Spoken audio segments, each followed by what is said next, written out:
Hello everyone, it's me again, Steve Doja here, back to more Dragon Ball Xenoverse Free, and yes, finally, Dragon Ball Xenoverse Free has an early access demo that you can play at these specific locations. Yes, sadly, it's not one of those downloadable demos. However, this is part of the Xenoverse series, so we can expect it in the future. For now, though, the newest build is available at these locations, and it's pretty much a ton of locations. The same exact thing as Dragon Ball Sparking Zero when it comes to the events.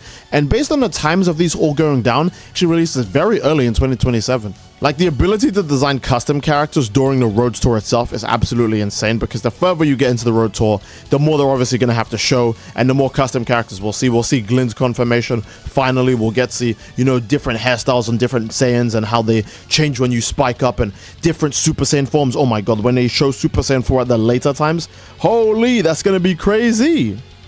I'll talk about that more in a bit, but for now, are you ready for the Dragon Ball Xenoverse Free Road Tour?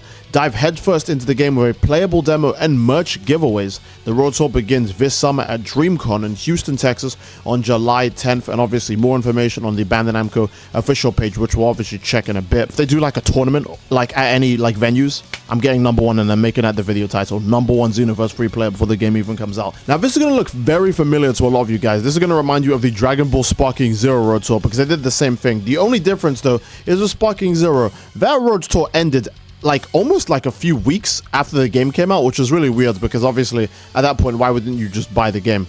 But we already know Xenoverse Free releases in 2027, and we can see that this obviously, you know, goes all the way up to December, but not all the way up to, you know, January, which would be the beginning of 2027, very obviously. So it's safe to say Xenoverse 3 actually releases quite early 2027, because if it's anything like the Sparking Zero one, then this should extend all the way to until the game comes out, or just before the game comes out. Now, obviously, I do want to mention that this is not the end of the world. I do want to remind you guys that when Dragon Ball Sparking Zero still was like, you can only play at these events, there's no other way to play it, they still gave out, like, they still had venues at other events that were not mentioned in the Road Tour where you could play. I want to remind you guys that when Sparking Zero did this, obviously, again, it was in America. But me, who lives in the UK, still gave you guys early Sparking Zero gameplay before the game came out, because there were still venues to play it in the UK. Obviously, more release dates will come out. As we get closer to the release date, more places will obviously be like, hey, come down here and play Dragon Ball Xenoverse Free early. This is the newest tech demo. This one's going to have Super Saiyan 4s, or maybe you'll even have Dragon Ball Super characters, etc. Because I want to remind you guys, the further this goes on, the more things get revealed. This happened last time as well, where the first one, let's say for example, the one that's going on at DreamCon will be the earliest one. It'll be newer than what we saw in the gameplay trailers, but it won't have the most recent stuff. And then the one that happens all the way in December is obviously going to be the most insane one. It'll be the most up-to-date one. It'll be the most recent one. It's going to have all of the newest stuff in it. So the longer this goes on, the more information we'll obviously get on all of this, because again, it's going to be updated per venue. The closer to the release date, the more refined the game. And then we'll still get other venues and other places where they're like, hey, Steed, come down, play Dragon Ball Xenoverse Free, please, Bandai Namco, please, I'm begging, Bandai, please. But then also, I do want to remind you guys, this is a Xenoverse game. The other two Xenoverses had online downloadable demos or betas. They were called betas because you actually got to play the game online. It wasn't just a single player thing. So I assume the same is going to happen for Dragon Ball Xenoverse Free, because again, the game has a 2027 release date, but this like whole Road Tour thing ends in December. That's plenty of time to at least put out a beta for January or maybe February, you know, just before the game comes out, because again, it's looking like it's going to be a pretty early release. And Xenoverse 2 had its beta like a month or a few weeks before the game actually came out. So safe to say they'll just do the same thing where the beta is a little bit before the game actually comes out. So I expect the Xenoverse 3 beta sometime January or February maybe.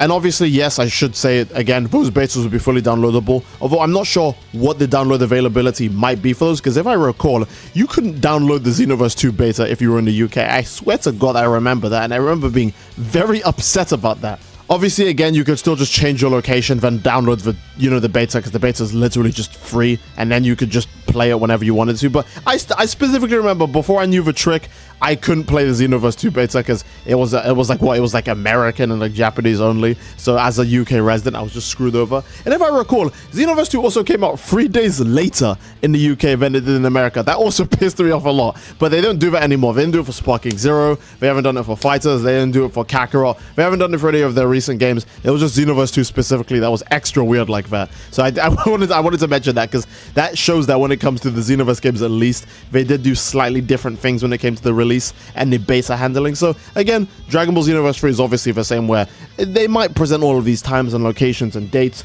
saying, oh, the game won't be playable unless if you go to these events, but it really will be. I think this is just extra marketing. Also, it's a really good way to go, hey, by the way, if you just live anywhere near in these areas, you could just drive down and play the game for free. That's like obviously huge. That's a huge like marketing pull, right? Oh, if you live further away than small plane rides to go play the newest Dragon Ball game, right? That's not too insane. So I actually think that this is mostly a marketing ploy, because again, they do usually expand the amount of, like, you know, territories that you can play the game in. Because I played Sparking Zero early in the UK. Oh yes, and of course, again, here is more dates and times if you guys are curious about that, because I do remember that even though I am not an American myself, I do have an American audience. So here are the times and dates. Obviously, they tell you that some of these you actually do require event tickets to enter, but other ones are straight up just walk in and play the game for free. Like, you know what I mean? So some of these are going to be really, really blessed for a lot of you, and some of you guys will need to plan in advance. Obviously, get tickets, know the location, see if it's available to go down there, and then just, you know, see if you can play it. Closer towards the end of the year, it seems like they're doing way more free events then, so maybe at that specific time we'll see some sort of demo announcement or beta announcement that's available or downloadable, or maybe the game will be, you know, an early access version of it to play will be available in some certain areas, because there's a lot of free events towards the end of the year. But beginning of the year, it's way more like tight sealed. There's only one free event right now that's going to happen in July. Then you have to wait a goddamn eternity before October, and then you can play a bit more there, with the only other paid events being the Camp Flag and LA Auto Show. And here is the Sparking Zero Road Tour for reference, because again, I do want to remind you guys that it's basically the same thing as the Xenoverse 3 one is right now, where it's like, hey, same places, you know, same events for the most part, just go down to these places and go play it here. And I want to remind you again that the further the event was, like the further in the year the event was, the more refined, the more updated the game version was. Basically, when this whole road tour was happening, we were getting constant Sparking Zero updates, because essentially every single new event had a new version of the game, maybe with only a few more characters playable, but that's still new news. Like, people would go to events and be like, oh, Teen Gohan's playable in this one, so we'd start seeing Teen Gohan gameplay. Or it'd be people saying, oh my god, this character's playable in this one, so we'd start seeing gameplay of that character. But for Xenoverse 3, it's going to be even more different, because again, Xenoverse is just like, I don't want to, you know, badmouth Sparking Zero too much, but Xenoverse 2 has more things to do than Sparking Zero does right now. So Xenoverse 3 is gonna have more to show than Sparking Zero's Road Tour. Like, I think that's very fair to say, because people might even, hell, you might even be able to design your custom character in some of these later ones. Holy crap. Oh man, I genuinely can't wait, but I do think that is a pretty solid place to end the video, lads. Again, I hope you guys enjoyed the video. If you didn't, obviously, again, please leave a like on the video, and don't forget to subscribe to the channel. And I really do mean subscribe and hit the bell, because I'll do my best to play this game as early as possible in the UK with Bandai Namco. Hopefully, Bandai Namco reaches out a branch to me, and if they do, I'm taking the whole damn tree. No, but for real, it'd be nice to actually play this game early and for me to show it to you guys. So again, leave a like, subscribe. All right, but for real, man, that's a great place to end the video. Enough about me glazing myself.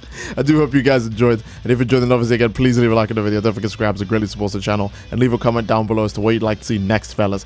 Again, I do love you all. I hope you all enjoyed, and I'll see you all next time, gang. Take care, and peace. Bye bye.